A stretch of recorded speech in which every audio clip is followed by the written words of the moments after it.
शास्त्रींचं वक्तव्य आहे. त्यांनी जे बोलले की म्हणजे एक चापटीची म्हणजे त्यांची मानसिकता खून करणं इतकी झाली. तर मला एवढंच वाटतं की ज्यांनी माझ्या वडिलांचे हाल करून मारले, आज आमचे वडील आमच्यात नाहीयेत, आमचा आनंद आमच्यात नाहीये, गाव सुन्न पडलंय. तर म्हणजे आमच्या भावना काय असतील आता, आम्हाला काय काय वाटत असेल, पण हे सगळं बाजूला सारून आम्ही एक न्याय मागण्यासाठी फिरतोय. आमची मागणी आहे की आम्हाला लवकरात लवकर न्याय द्या आणि जे कोणी आरोपी असतील त्यांना कठोरात कठोर शिक्षा द्या.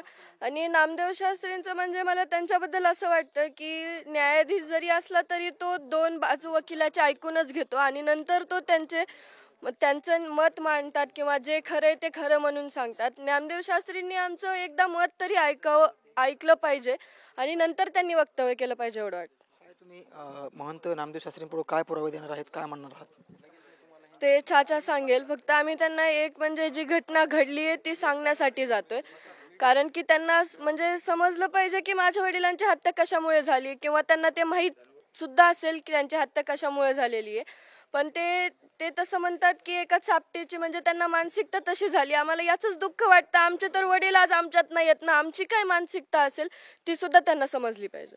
माझ्यासोबत संतोष देशमुख यांचे बंधू धनंजय देशमुख आहेत. काय सांगाल, आज तुम्ही भगवानगडाच्या दिशेने रवाना होत आहेत, काय पुरावे घेऊन निघालात तुम्ही? आम्ही पुरावे म्हणजे त्यांनी काल एक अजून स्पष्ट केलंय की न्याय देणारा मी नाही आहे, न्याय देणारे मुख्यमंत्री आहेत. म्हणून आम्ही जे काही पुरावे म्हणलो तर ते पुरावे देत नाहीत आम्ही आता. कारण का उगाच त्यांच्याकडे देऊन काहीच उपयोग नाही. फक्त मी आज एका गोष्टीसाठी चाललोय. आरोपीची मानसिकता मीडियानं बघायला पाहिजे होती, असं त्यांचं वक्तव्य आहे. तर त्यांची मानसिकता काय आहे, ते कोणत्या वृत्तीचे होते, ते किती गुन्हेगारी होते, त्यांचे किती गुन्हे आहेत आत्तापर्यंत गंभीर स्वरूपाचे त्या लोकांवर. आणि एकीकडं मसाजोग गाव आहे. त्या गावाला आता मी तिथं काही गोष्टी तिथे गेल्यानंतर तुम्हाला सांगतो की त्या गावाचं काय टेटस आहे, त्या सरपंचाचं काय टेटस होतं.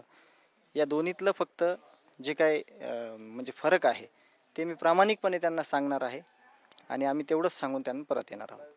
नक्कीच देशमुख कुटुंबीय आज मसाजोगमधनं भगवानगडाकडे रवाना झालेला आहे. धनंजय देशमुख असतील, त्याचबरोबर वैभवी देशमुख आणि विराज देशमुख आज भगवानगडाकडे पुरावे घेऊन निघालेले आहेत. नक्कीच जे काही प्रकार घडलेला आहे आम्ही मानताना सांगणार, असे धनंजय देशमुख यांनी स्पष्ट म्हटलेलं आहे. इरफान शेख सोबत मी योगेश